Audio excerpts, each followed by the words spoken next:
that I've become unbelievably fascinated by is I know in this room, the single reason whatever is not happening for you is your ability to say no before you've tried. That to me is unbelievable. What's unbelievable to me is it's as simple as this. If you are capable of writing words, recording videos on your phone, or recording your thoughts in audio on your phone, your business can grow. Your idea can be flourished. Your personal brand as an influencer, your advertising shop trying to get more customers, whatever you want to be the governor, you want to be a YouTube celebrity, the reality is the cost is zero. The mindset is the tricky part. 90% of this audience does not post as often as they should on these platforms because they worry about the judgment of their family or strangers. My team and I tried every other design platform. A very fascinating dilemma in our society. There are people who are not posting. I mean, look, how many people here follow my content? Give me a sense, raise your hands. Thank you. So for the hands that went up, you know what you're gonna get from me today. I'm very consistent. I'm sure you're in your head knowing every word I'm about to say as I start a sentence. I'm incapable of talking about something I don't believe in. You know, the nuances are different.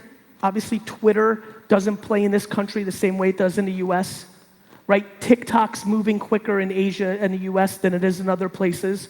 LinkedIn's acting a little bit different here.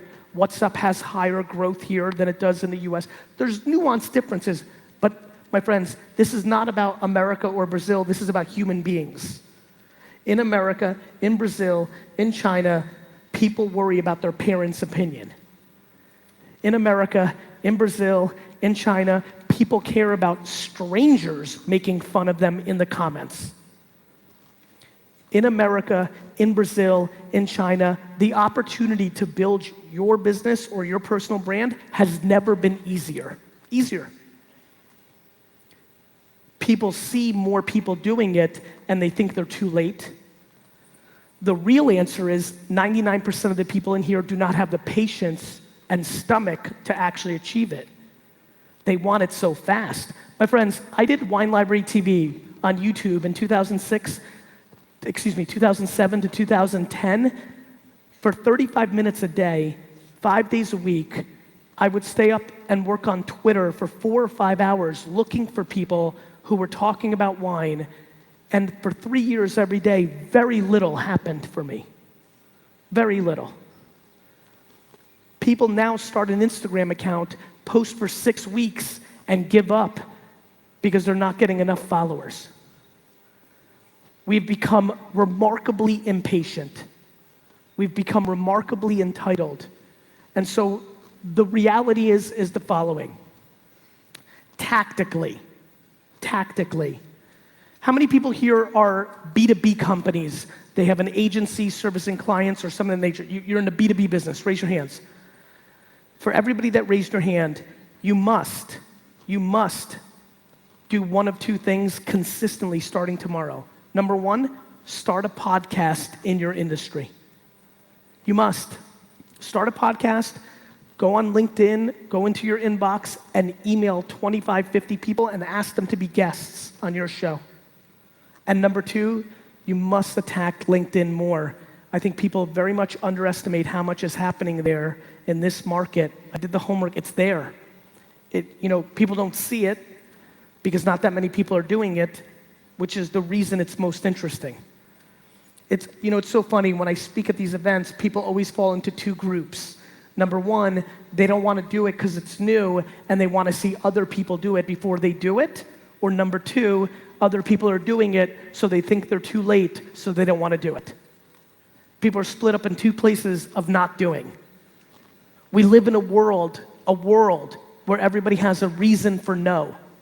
I can't do it because of this. I don't have the money. I don't have the team. My industry doesn't want to do it. I can't. The fundamental difference in the game today is the people that say yes blindly versus the people that say no blindly. The only unique leverage you have in this room is you yourself. There's so much information now. You're not coming up with any new idea. There's nothing I say that is a new idea. People have been around too long. I'm not the first person to talk about kindness or gratitude or empathy or hard work or context. I'm really not. I'm just doing it my way. In the way, my perspective, my words on my platform. And for me, this is the real conversation today. To me, is today gonna be the conference? Is today gonna be the time that you finally understand that it is time to put it out? It is time to tell your story at scale, contextually, across all platforms. Recognizing that a lot of people did not raise their hand, and this may be the first time that a lot of you are seeing me, I'm just gonna take one more step back. I believe that what the internet is doing is eliminating the middle. It's eliminating the middle, the distribution.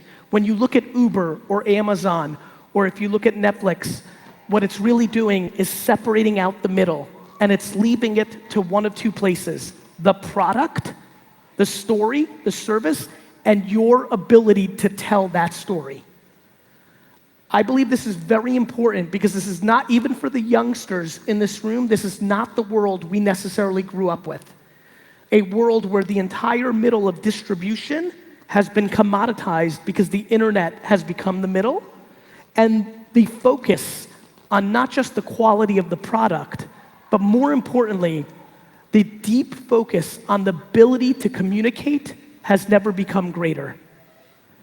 The ability to be a communicator in 2020 has now become disproportionately more powerful than even the quality of your product.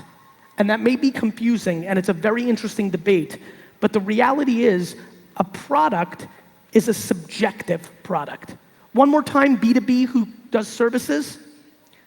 Raise it high, I just want to get a sense. Higher. All of you that just raised your hands, you know what I know. Sometimes you think the product's great, but your client thinks it's shit.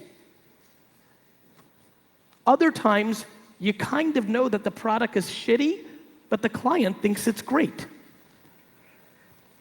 The work is subjective, based on the queen or the king on the other side who gets to decide.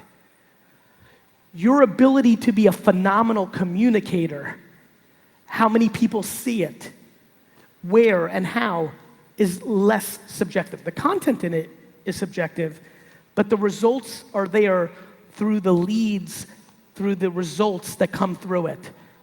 I believe today that if you're in the business world, that the ability to be a communicator, a content producer at the height of the scale for your product has become more important than any other variable. I would rather be great at YouTube and podcasting and LinkedIn and Instagram than be great at balancing my checkbook. That I can hire an accountant for. This skill is emerging and accelerating at scale. So here's how this game breaks down for me.